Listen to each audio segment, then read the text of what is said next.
Bonjour à tous et à toutes, comment allez-vous? J'espère que vous allez bien, que vous passez une bonne semaine au travail, à l'école, à la maison. Je m'excuse d'avance pour ce cadre mal cadré. J'arrive pas à faire tenir ma caméra, elle arrête pas de se casser la gueule. Le petit bitonio pour la faire tenir ne veut pas tenir, donc bref. Faisons avec. Bref, en tout cas, comme d'hab, je suis contente de vous retrouver pour une nouvelle vidéo horreur. Comme d'habitude, 3 threads tirés de Reddit. Et croyez-moi bien que vous n'avez aucunement envie d'être à la place des personnes qui nous témoignent leurs histoires. Donc pour ce faire, comme d'habitude, installez-vous bien, réchauffez-vous avec votre petit plaid, préparez-vous à manger ou à boire. N'oubliez pas d'éteindre toutes les lumières et fermez votre porte à clé. On ne sait jamais. Et puis nous, on est parti pour la première histoire.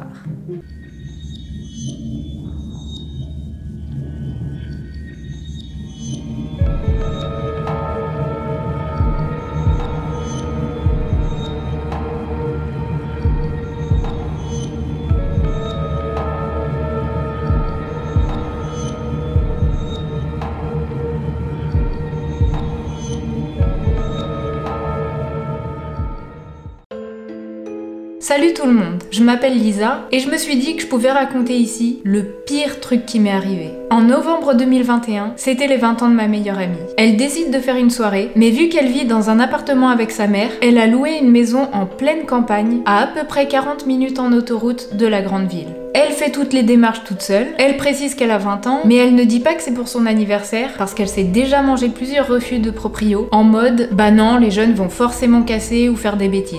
Arrive le fameux jour, et comme d'habitude, elle est ultra en retard. Du coup, on décide d'aller récupérer les clés du gîte avec sa mère, et plus tard, un pote de ma meilleure amie viendra la chercher. Malgré quelques difficultés, on arrive à trouver la maison, qui est vraiment perdue entre les vignes, d'autant plus qu'il fait un brouillard pas possible, et il fait super froid. On rencontre la proprio, qui nous remet les clés et nous fait visiter. La maison est ultra grande. Au rez-de-chaussée, il y a le salon salle à manger, la cuisine, une salle de bain, une chambre, et l'entrée avec les escaliers qui montent au premier, où il y a 3 chambres et une autre salle de bain. Je décide donc de mettre mes affaires dans la chambre du rez-de-chaussée. La proprio nous explique qu'elle vivait dans la maison avec sa famille avant, et que maintenant, ils habitent une maison plus neuve, pas très loin de celle-ci. Après la visite, on se demande vraiment ce que fait ma meilleure amie. Sauf qu'on a un réseau de merde. Donc, on décide de commencer à installer la déco et tout ce qu'il faut pour la soirée. Finalement, les deux arrivent enfin, et ma pote nous dit que tous les autres invités ont soit décommandé, soit ne répondent pas. Donc là,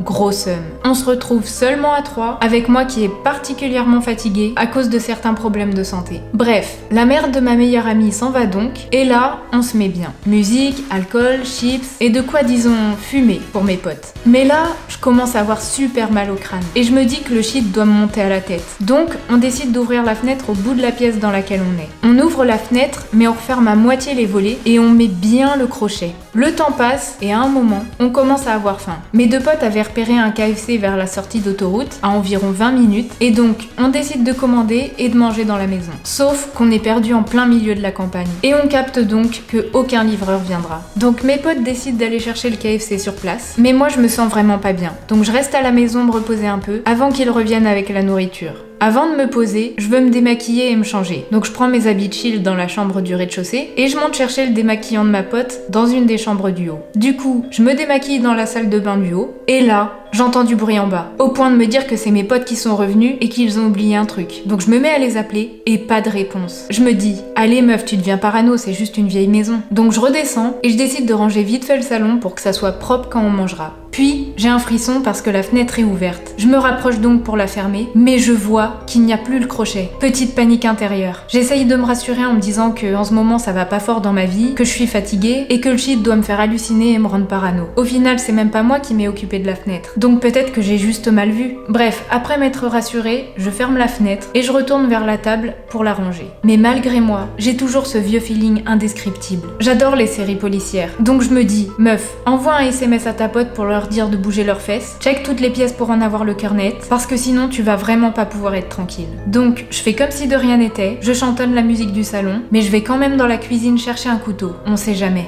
Je regarde mon téléphone et je vois que mon message ne s'est pas envoyé, parce qu'il n'y a vraiment pas de réseau. Alors, je tente via Snap, Insta, etc. Et là, l'idée du siècle. Je me dis que je vais faire genre de snapper la maison et les pièces, comme si je faisais une vidéo pour les copains, pour pas que ça paraisse suspect. À ce jour, je sais même pas pourquoi ça m'est venu. Je fais toute la maison et personne. Après ça, j'entre dans les pièces, mais je vous avoue que je fais pas non plus la grande inspection. Je me dis que vraiment, les séries policières ont déteint sur moi. Donc je repose le couteau dans la cuisine et je décide d'aller me poser. En arrivant dans le salon, je vois que mes affaires sont en bazar. Mais ça c'est juste moi, je suis vraiment bordélique. Je décide de mettre toutes mes affaires sur le fauteuil de la chambre, et là je vois mon déo, et comme je peux pas m'en empêcher, je me mets la dose. Je le pose sur le sol à côté du lit, parce qu'il n'y a pas de table de chevet. Je m'en vais éteindre la lumière, et je m'éclaire avec mon téléphone que je range ensuite dans ma pochette une fois allongée. Je suis fatiguée de ouf, donc je ferme les yeux et j'essaye de m'endormir. J'ai une respiration ultra calme et longue, comme quand tu dors. Sauf que je sais pas pourquoi, j'arrive pas à dormir. Mais quelques minutes après, une fois dans le silence total, j'entends des bruits dessous mon lit.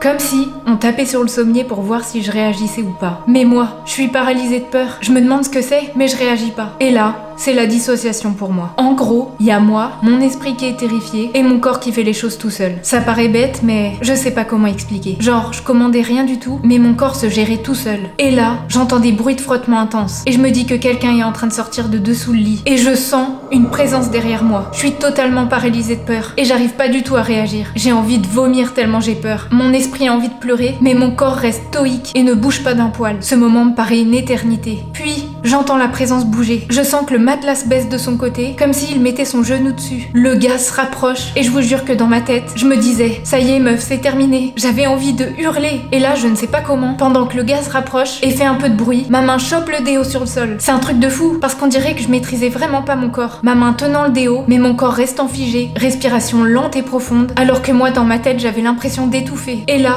le gars se rapproche, au point que je sente un souffle chaud sur la nuque. Et je sais pas, après le malaise provoqué par ça, en une poignée de secondes, je lui fous du déo en plein dans les yeux. Le gars se met à hurler, il se recule, et moi je continue de l'asperger. 2 secondes après, j'étais en train de courir dans le couloir, et de m'enfermer dans la salle de bain avec un petit loquet tout pourri. Il se met à tambouriner la porte, il crie et essaye de casser le verrou. Je sais vraiment pas comment vous décrire ça, mais moi ça fait comme si j'avais 2 souvenirs. Genre, celui de mon corps et celui de mon esprit. Mon esprit avait envie de crier, d'appeler à l'aide, de pleurer et de me cacher. Mais mon corps, lui, a continué à bouger. Je me mets à ouvrir la petite fenêtre de la salle de bain, et ni une ni deux, je suis dehors. C'est une dinguerie, parce que je me souviens pas d'avoir pris cette décision. On aurait vraiment dit que mon corps fonctionnait tout seul. Je me mets à courir de toutes mes forces dans les vignes, dans le noir et dans le brouillard. Et je me souviens m'avoir fait la réflexion en mode, putain, c'est vraiment un sketch. On dirait les vieux films d'horreur où il court dans un champ de maïs. Et là, je l'entends derrière moi. Mais je me retourne même pas. Je cours sans m'arrêter. Je pense même pas à prendre mon téléphone de suite. Juste, je cours. J'arrive enfin vers une maison, mais pas de lumière. J'ai envie d'appeler au secours. J'essaye de crier, mais rien ne sort. Genre, rien du tout. Alors je commence à tourner en rond parce que je comprends bien que je vais pas pouvoir courir pendant 50 ans. Et j'essaye de trouver une cachette. Je sais qu'il est pas loin et qu'il faut absolument que je me dépêche. Et là, je vois un espèce de bac à compost. Je l'ouvre et je me fous dedans. Alors là, vraie dinguerie. Pareil, je sais pas comment j'ai pensé à faire ça. Mais je mets mon tel en silencieux, luminosité minimum, je regarde le réseau, 2 barres. J'essaye de calmer ma respiration. Et là, je l'entends arriver. Et je me dis que c'est mort. Si j'appelle, il va m'entendre. Et d'un coup, je repense à ce numéro, le 114, pour les sourds et les muets. Donc je me mets à taper le numéro et j'écris à l'aide. Encore une fois, mes doigts tapent tout seuls les informations que j'ai. Le nom du bled, mon nom, la taille du mec, le poids du mec, ce qu'il porte et ce qui s'est passé dans les grandes lignes. L'opérateur me répond direct en me demandant si je suis cachée et si l'homme est vers moi. Et enfin, il me dit que les secours arrivent. Je lui dis que je suis cachée dans le bac à compost et tellement j'ai l'impression que c'est la fin, je lui dis que j'ai une prothèse. Comme ça, si jamais je meurs, ils pourront identifier mon corps. Putain, quand j'y repense, c'est une dinguerie. Sauf que là, j'entends des pas se rapprocher. Alors je décide de verrouiller mon téléphone et d'essayer de ne pas faire de bruit. Clairement les minutes les plus longues de ma vie.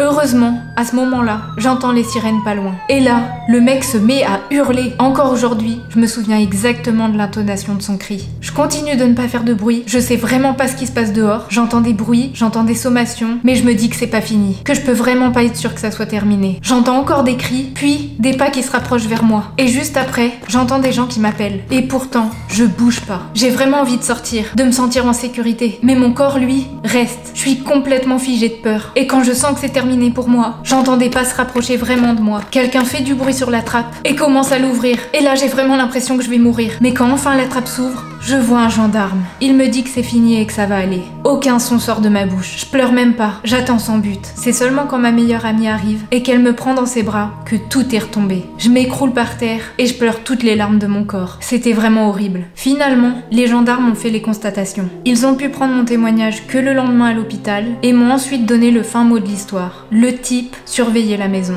Il a vu mes potes partir et il a saisi sa chance. Il est entré dans la maison via la fenêtre du salon, la fameuse fenêtre, et il est allé dans la chambre du bas, a volé mes sous-vêtements et s'est masturbé dessus. Puis, il s'est mis sous le lit. Il a avoué que son but de base, c'était le viol. Mais qu'après que je me sois enfuie, il était tellement en colère qu'il voulait en finir avec moi. Enfin, on a appris que le mec en question était le fils de la propriétaire. Il connaissait bien la maison, vu qu'il y avait vécu. Et comme il nous avait espionnés, il savait bien qu'il y avait des jeunes filles de 20 ans. Aussi, il avait déjà été condamné pour agression sexuelle sur mineurs et avait eu du sursis pour un autre viol qu'il avait commis. Aujourd'hui, je vais beaucoup mieux. Je partage mon histoire dans le cadre de ma thérapie, aussi pour alerter sur le fait de toujours suivre son instinct, pour vous donner le 114 comme numéro d'urgence si vous ne pouvez pas parler, et d'exprimer ma frustration sur le fait que cet homme était déjà connu des services de police. Je ne remets pas en cause le travail des enquêteurs, mais juste ce problème systématique. J'ai de la chance d'être toujours en vie. Merci l'adrénaline et les séries policières d'ailleurs. Mais sans avoir été violée, je suis tout le temps en hypervigilance. J'entends son cri régulièrement dans mes nuits et je peux plus supporter les bisous dans mon cou ou le simple fait d'avoir un souffle sur moi, alors qu'avant j'adorais ça avec ma meuf. Mes potes aussi vont bien qu'ils travaillent sur leur culpabilité, alors que c'est évidemment pas leur faute. Bref, portez-vous bien, protégez-vous et ayez confiance en votre instinct.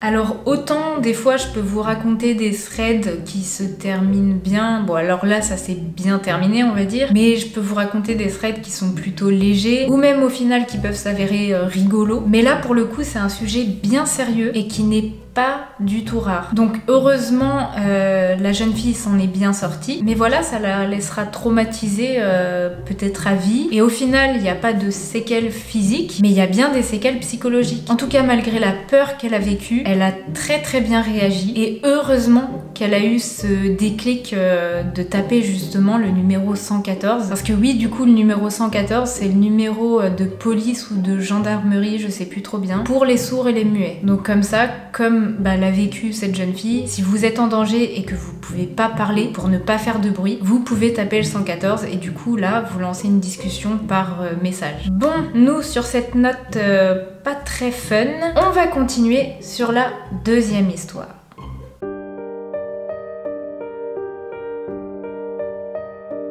Bonjour, petite précision, l'histoire s'est réellement passée il y a quelques semaines. Déjà pour vous mettre dans le contexte, j'ai 20 ans, j'habite en banlieue, dans une petite résidence de 6 maisons. Mon portail est très souvent cassé, dont en ce moment. En gros, 80% du temps, il est grand ouvert, donc tout le monde peut rentrer dans la petite cour. Ma maison a un étage où il y a 4 chambres, dont la mienne, et en bas, il y a une chambre d'amis qui est utilisée comme salle de soins car j'ai des assez gros soucis de santé. C'est là où est rangé tout le matériel, les médicaments, dont de la morphine à des doses qui pourraient tuer une personne lambda. Et c'est là où se déroulent mes soins. De plus, j'ai un chien. Je suis très proche de lui. Il ressent tout au point de reconnaître mes crises d'épilepsie à l'avance, de reconnaître les infirmières qui passent. Il reconnaît au bruit de leurs pneus quand elles arrivent dans la cour, pour vous dire. Il n'aboie jamais, sauf quand il y a un problème. Et pour finir, une infirmière libérale passe 4 à 5 fois par jour pour me faire des soins, dont des perfusions. C'est important pour la suite. Ce matin-là, comme tous les matins, mon infirmière libérale arrive à 8 h. Pour la suite de l'histoire, je vais l'appeler Sandra. Elle me fait les soins comme d'habitude, c'est-à-dire une perfusion d'un antidouleur, elle remplace mes diffuseurs d'antibio, elle me fait une prise de sang et refait la cassette de ma pompe à morphine. En général, on papote de tout et de rien. Elle me raconte des histoires avec les patients pendant les soins. Mes infirmières font partie intégrante de ma vie. Elles s'occupent de moi depuis 6 ans maintenant. Bref, elle repart au bout de 40 minutes et me dit « À tout à l'heure, je serai sûrement un tout petit peu en retard, ne t'inquiète pas. » Ce jour-là, j'ai un rendez-vous le matin et je suis seule toute la journée car mes parents travaillent. Et que c'était les passages de l'infirmière toutes les 4 heures. Une fois rentrée de mon rendez-vous, je me pose sur le canapé avec mon chien en attendant mon infirmière. Au bout d'un moment, j'entends les bruits de pneus et je me lève car je pense que c'est l'infirmière. Mais mon chien se met un peu à grogner derrière la porte. Je regarde l'heure, 11h50. Je me dis que c'est un peu tôt, mais parfois au lieu de passer après, mon infirmière m'échange avec le patient d'avant. J'entends toquer, étonnée je vais ouvrir parce que habituellement les infirmières rentrent comme ça. Et je vois une jeune femme debout que je n'ai jamais vue. Elle me dit « Coucou, tu es bien Marie? Je suis Camille, étudiante en 3e année d'infirmière. Ton infirmière sera un peu en retard, du coup elle m'a dit de venir commencer à préparer et elle arrivera. Je me méfie absolument pas parce que j'ai l'habitude que des étudiantes viennent, mais j'avoue que je suis un peu étonnée que Sandra ne m'ait pas prévenue, car habituellement elle me prévient le matin ou m'envoie un message. Et puis, elle ne laisse jamais une étudiante seule quand c'est la première fois qu'on se voit. Mais bon, je me dis qu'elle a juste oublié de me le dire. Je la fais rentrer et je lui montre le chemin de la salle de soins. Je sors les affaires pour les soins pendant qu'elle se lave les mains. Mais mon chien est bizarre. Il grogne sur elle dès qu'elle s'approche de moi. Et il me tourne autour. Je suis un peu gênée, du coup je laisse mon chien dans le salon. Et je ferme la porte pour qu'on soit tranquille.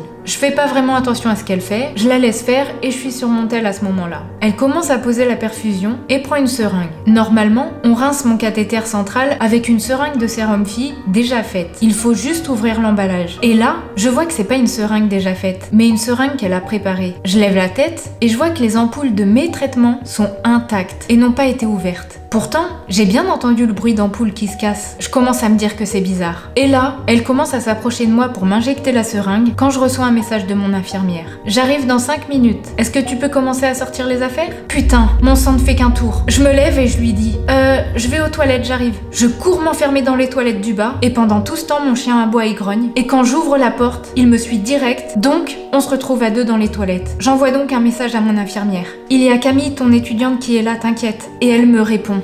Qui? Je commence à pleurer dans les toilettes. J'ai hyper peur. Camille commence à se rapprocher des toilettes et me dit « Tout va bien ?» Je pense qu'elle voyait bien que je restais longtemps. Je lui réponds « Oui, oui, ça va, j'arrive. » Et là, j'entends ma porte d'entrée claquer. 2 minutes après, j'entends qu'elle se rouvre, mais là, j'entends mon infirmière. Je sors des toilettes en larmes. Elle me demande ce qui s'est passé, je lui raconte et je lui montre la salle de soins. On a donc appelé la police, ils sont venus, ils ont examiné, fait des prélèvements, pris la seringue et le reste de ce que Camille avait préparé. En partant, elle a volé toutes mes morphiniques, soit 5 fois 750 mg. Quelques jours après, on a reçu les résultats des analyses de ce qu'étaient les produits dans la seringue et la perfusion. Dans la seringue, c'était un paralysant. Elle avait mis une dose qui aurait pu paralyser un homme de 120 kg. Je précise juste que je fais 40 kg tout mouillé. Et dans la perfusion, c'était un médicament pour diminuer le rythme cardiaque. Mais c'était tellement concentré que ça aurait pu arrêter le cœur de n'importe qui. À l'heure actuelle, on ne sait toujours pas qui est Camille. Et par chance, je n'ai plus jamais eu de nouvelles d'elle. Avec le recul, je me rends compte que mon chien l'avait senti et que cette personne ne me voulait pas du bien. Et je me dis que j'aurais dû la surveiller, car c'était qu'une étudiante et que mes traitements c'est pas du space-fond et j'arrête pas de me demander ce qui aurait pu se passer si j'avais pas arrêté de regarder mon téléphone. Bref, je vous donne des nouvelles dès que j'en ai. Quelques jours après avoir vu les enquêteurs, voici les nouvelles. La fille, prénommée Camille, me suit depuis au moins 3 mois. Ils n'ont pas encore réussi à trouver la première fois où elle m'a vue, mais ils ont vérifié sur plusieurs caméras de surveillance et ils sont remontés à 3 mois pour l'instant. Par exemple, quand j'allais à la pharmacie, elle se mettait dans les rayons juste à côté du comptoir et ce serait comme ça qu'elle aurait entendu des infos comme les soins, les heures de passage, etc. Et elle se garait même en face de chez moi quand mon infirmière venait. C'est comme ça qu'elle a dû savoir le temps que restait mon infirmière, les heures précises et à quoi ressemblait ma maison. Maintenant, je vais à la pharmacie aléatoirement dans la semaine. Ce que je veux dire, c'est qu'avant, j'y allais tous les jeudis à 17h, mais maintenant, je vais n'importe quel jour, n'importe quelle heure. Elle m'aurait suivi jusqu'au supermarché et même dans mon hôpital. La police a réussi à avoir une plaque d'immatriculation. Du coup, ils vont chercher à qui elle est. Mes infirmières ont été complètement innocentées, ont été interrogées et leur famille aussi. Ils ont même fouillé jusqu'à loin dans leur vie. Ils ont fouillé les relevés bancaires, les facturations de tous les patients, ont reconstitué leur journée au moment des faits, même celles qui travaillaient pas, examiné leur téléphone, etc. Donc, en théorie, elles sont innocentes. La police est toujours en train d'examiner tout ce qu'il faut du côté de la pharmacie, mais ça va prendre plus de temps, car ils cherchent aussi à contacter certains patients qui seraient venus. En tout cas, je n'ai aucune idée de ce que voulait cette fameuse Camille. Peut-être me prendre des traitements, car franchement, elle s'est bien servie. Et elle en a d'ailleurs bien profité pour voler d'autres choses. En tout cas, qu'elle ait essayé de me faire du mal, de me voler, de me kidnapper, ou pire, de me tuer, elle n'aura pas réussi entièrement son coup. J'espère juste que ce jour-là était bien la dernière fois.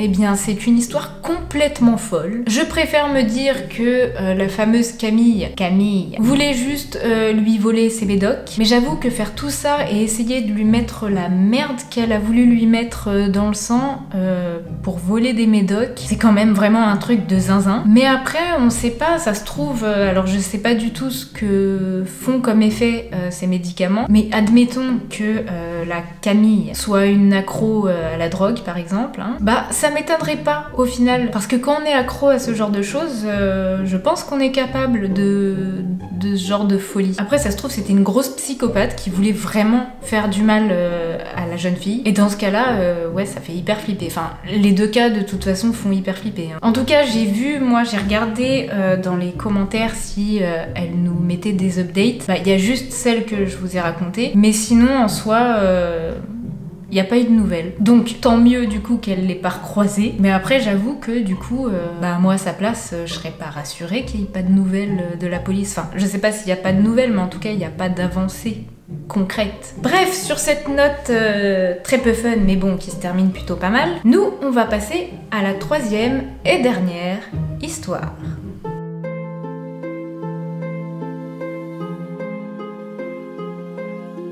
Bonjour, j'aimerais vous raconter une histoire un peu creepy parmi tant d'autres qui m'est arrivée. Ça s'est passé un soir où j'étais seule chez mes parents en mars 2021. À cette époque, j'étais à la fac et à cause du confinement, je n'avais qu'un cours qui était maintenu en présentiel, le sport. C'est-à-dire danse de salon, cha-cha, salsa, etc. Le souci, c'est que j'habite dans un village à 40 minutes de route de la fac. C'est un petit village de 700-800 habitants, mais qui avait quand même une banque. Et notre maison était située en face, sur la route principale, ce qui en faisait un quartier plutôt sûr, puisqu'on était dans les champs des caméras. Détail particulier de la maison, c'est une vieille maison alsacienne, avec une grange collée à la maison. Ce qui est important de préciser, c'est que l'étage de la grange est relié au grenier. Donc, on pouvait descendre du grenier pour aller dans la grange, à condition de savoir où mettre les pieds. Par endroits, les planches au sol étaient pourries, et donc plus assez épaisses pour supporter le poids d'un être humain. Du coup, fallait marcher sur les poutres de suspension pour être sûr de ne pas passer au travers, et se casser la gueule. À cette époque, nous venions de recueillir un chat, Gribouille, une vraie peluche. Il sortait toute la journée, mais il avait pris la sale manie de passer par la grange. Du coup, quand il rentrait tard, genre vers 2h du mat, et que personne ne venait lui ouvrir en bas, il passait par la grange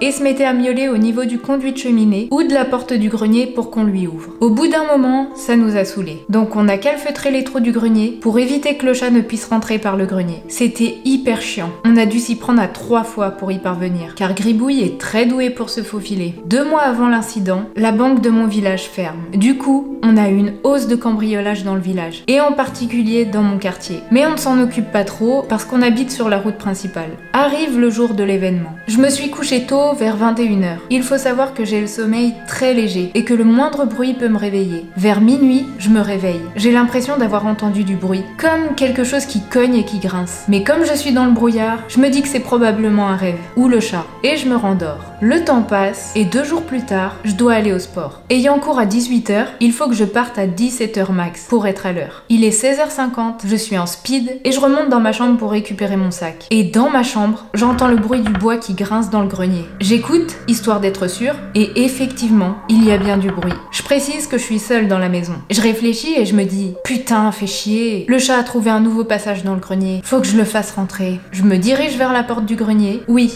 une porte. L'entrée du grenier est dans les toilettes salle de bain de mes parents. Il y a un escalier de 10 marches avec un interrupteur au pied des marches. Et là, j'ai un mauvais feeling. Je me dis que c'est bizarre que le chat n'ait pas miaulé. J'ai la main sur la poignée et j'hésite sévèrement à ouvrir la porte. Il faut savoir que mes parents ont eu une séparation difficile et que mon père avait déjà tenté de rentrer dans la maison par effraction. Donc j'avoue que je stresse un peu. À ce moment-là, j'entends le chat miauler et je me sens très conne. Malgré le feeling bizarre, je décide d'ouvrir la porte parce qu'il est 17h et que j'ai vraiment plus le temps pour psychoter. J'ouvre la porte, allume la lumière et monte 3 marches, histoire de voir le chat. Je vois bien mon chat, mais je vois aussi un mec dans le grenier. Je reconnais rapidement Lucas, mon voisin. Je commence à lui hurler dessus. « Mais qu'est-ce que tu fous là ?» Et à l'embrouiller au point où il est terrorisé et que ses explications sont confuses. Je capte quelques mots comme « porte ouverte » et « voir si tout allait bien ». Puis, bruit la nuit. Mais je comprends pas vraiment ce qu'il dit. Il finit par me demander de passer devant en me montrant le trou par lequel il est passé. Je refuse de passer devant et lui demande de me montrer. Je le suis en gardant mes distances. Il commence à m'expliquer plus calmement qu'il a été réveillé par un gros bruit venant de la grange il y a 2 nuits de ça. Aujourd'hui, en rentrant du travail, il a vu que la porte condamnée de la grange était ouverte. Par curiosité un peu malsaine, il est entré dans la grange et il a vu par où étaient entrés les potentiels intrus. Et là, je vois un énorme trou devant l'échelle qui permet de descendre au rez-de-chaussée. Quelqu'un qui n'est pas familier des lieux est passé par ici et s'est bien cassé la gueule. Je vois également que la vitre de la grange a été fracturée. Luc s'excuse d'être rentré, mais il voulait vérifier que personne n'était dedans et que tout allait bien avant de nous prévenir. Ouais. Je le remercie, je ferme la porte et la barricade avec une batterie de voiture et 2 poutres. Luc fait pareil dehors avec des cailloux. Je regarde si rien n'a été pris et finalement, j'appelle ma mère. Je décide donc de rentrer par le grenier, je vérifie l'intégralité de la maison au cas où et file à la danse. Autant vous dire que je n'ai jamais autant marché sur les pieds de mes partenaires. Le lendemain, j'appelle la gendarmerie. Ils me disent qu'ils peuvent rien faire. Tant pis. Je saoule ma mère pour qu'on cloue des planches aux vitres brisées et à la porte. Et voilà, fin de l'histoire. Après, pour nous, ça c'est bien fini. Mon voisin est carrément plus traumatisé que moi. Et les voleurs n'ont rien pris, en plus de s'être pété la gueule. Non, parce que je ne l'ai pas dit plus tôt, mais ils sont tombés d'un étage. Et en bas, il y avait de la grosse caillasse pointue et des carreaux cassés de carrelage. Et l'ironie de l'histoire, c'est qu'il y avait bien des objets de valeur dans la grange. Mais ils étaient au rez-de-chaussée.